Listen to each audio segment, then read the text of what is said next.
you guys want a shot at winning a copy of Call of Duty World War II for the console of your choice for absolutely free, a couple of my friends and I are doing a little giveaway. Link is down there in the description below. Go check it out if you're interested.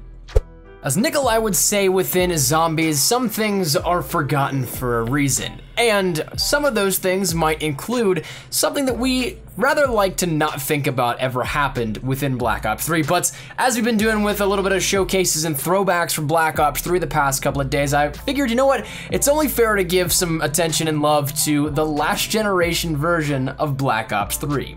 Now, for those of you guys that do know, we will not have anything with 360 and PlayStation 3 moving forward. Infinite Warfare, Modern Warfare Master just started that trend, and of course, World War II is only going to be available on the PS4, Xbox One, and PC consoles. So Black Ops 3 was the last title to have anything to do with the last generation versions, and thus a lot of people either have to upgrade or just let go of Call of Duty in that sense. So along with Black Ops 3 on last generation, there's a couple of things that you'd probably expect with some sort of things being dumbed down to the extent of being able to fit within the console restrictions of a 360 and a PlayStation 3.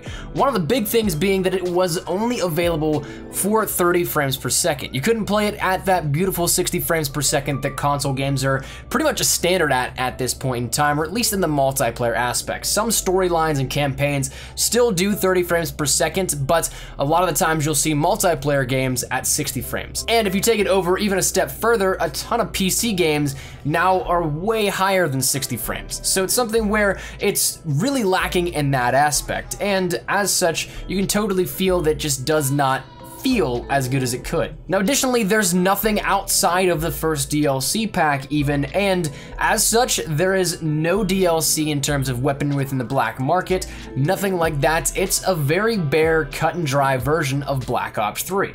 Now, as for it graphically, that's something that I'm sure you can totally get behind and see that this is not necessarily the greatest looking thing, and as such, you'll notice there's a ton of textures missing, a lot of different foliage and all that kind of stuff that just adds the ambience to the map, and overall, it's basically like a very base building block once again, very stripped down and something that you wouldn't really ever necessarily want to play, I guess, but when it really all comes down to it, the thing that is interesting is that you can totally try and blame Beenox and High Moon for their developmental hand in this, but when it also really comes down to it, the game was way bigger than any console on the 360 or PlayStation 3 generation it should be attempting to handle. So a lot of this stuff, really they had to make cuts, and that's why of course you don't see that extra content.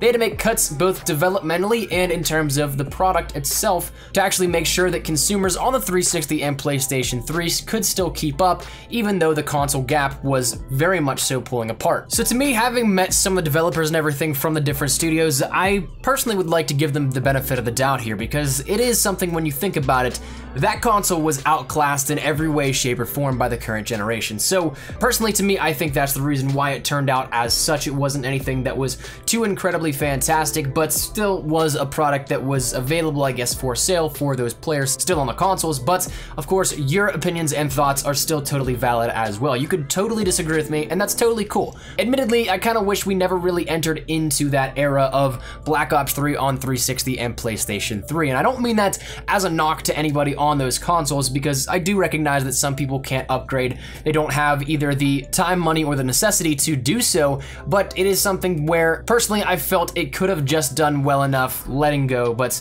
it is what it is, and it let go a year later to some people's chagrin and some people's pleasure. It is what it is. So that said, I want to showcase a little bit of this for you guys, because honestly, whenever I did this before, back about a year and a half ago or something like that, you guys seem to really enjoy it. We haven't touched on it in a while, but there are still players on the game. It is something where you will still occasionally run into a decent lobby or something like that, but overall the gameplay experience itself is tremendously different than that of the PlayStation 4, Xbox One, or PC versions. So that said, of course, I'd love to get your thoughts and feedback down there in the comment section down below. What do you guys think of this? Do you think it looks absolutely ugly? Do you think that they should have never released it on Xbox 360 and PlayStation 3, or do you think that it was a good thing? Whatever it may be, let me know down there in the comment section down below. But hopefully you guys enjoyed the video, and if you guys did, make sure to drop a like down below, and of course if you guys are new to the channel, make sure you guys subscribe to stay updated with everything we have here regarding Black Ops 3 and Call of Duty World War II. We're gonna be killing it with the content, so if any of it interests you, make sure you hit that subscribe button so you don't miss a beat. And finally, if you guys want to follow me over on Twitter, that's the best place to get connected outside of YouTube. Practically live on Twitter, so if you guys want to strike up a conversation, ask me a question, whatever it may be, link is down there in the description below. below. But all that said and out of the way, hope you guys had a fantastic day. Thanks so much for watching. Mine has been Espresso. I'll see you guys later. Take care, and peace.